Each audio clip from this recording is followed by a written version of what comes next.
4월 16일 법률방송 러투데이 시작하겠습니다. 첫 소식입니다. 이명박 전 대통령의 금고지기로 불리는 이병모 청계재단 사무국장이 자신의 횡령과 배임 등 혐의 재판에서 이 전 대통령의 장남 이시영 씨와 또 다른 MB 재산 관리인 이영배 금강 대표, 이 전 대통령 처남댁 권영미 씨 등 7명을 증인으로 신청했습니다.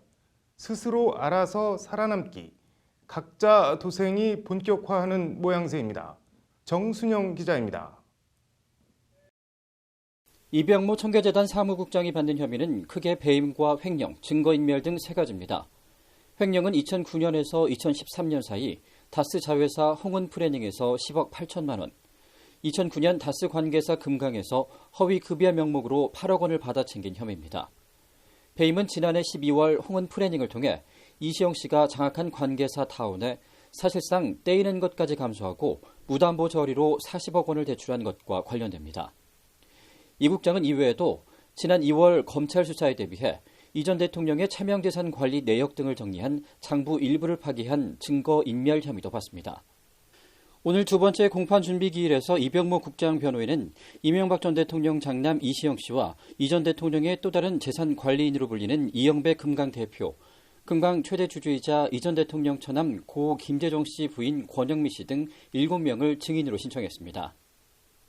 공판 준비 기일은 피고인 출석 의무가 없지만 이병모 국장은 재판정에 직접 나와 증인 출석 신청을 지켜봤습니다. 이 국장 측의 오늘 증인 신청은 배임과 횡령 관련 실질적인 이득을 본 사람은 이시영 씨로 자신은 지시에 따랐을 뿐이라는 걸 주장하기 위한 취지로 보입니다. 검찰은 40억 특혜 대출 배임 혐의와 관련해 이시영 씨가 자금 지원을 지시했다고 보고 이병모 국장 공소장에 이시영 씨를 공범으로 적시한 바 있습니다. 검찰은 오늘 증인 신청 명단을 밝히지 않고 추후 서면으로 재판부에 제출하기로 했습니다. 이병모 국장 측은 검찰 신청 증인과 오늘 신청 증인들이 겹칠 경우 증인 신청을 철회하고 검찰 신문이 이뤄진 뒤에 반대 신문을 하기로 했습니다. 재판부는 다음 달 14일 첫 정식 재판을 열고 검찰 측 신청 증인으로부터 신문을 진행할 계획입니다. 금고지기, 재산 관리인으로 불렸을 정도로 이명박 전 대통령의 내밀한 재산 여부를 알고 있는 이병모 국장을 무조건 무시하고 핍박하기엔 이 전 대통령으로서도 부담이 상당할 수밖에 없습니다.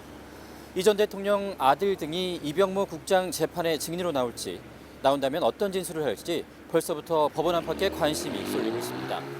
법률방송 정순영입니다.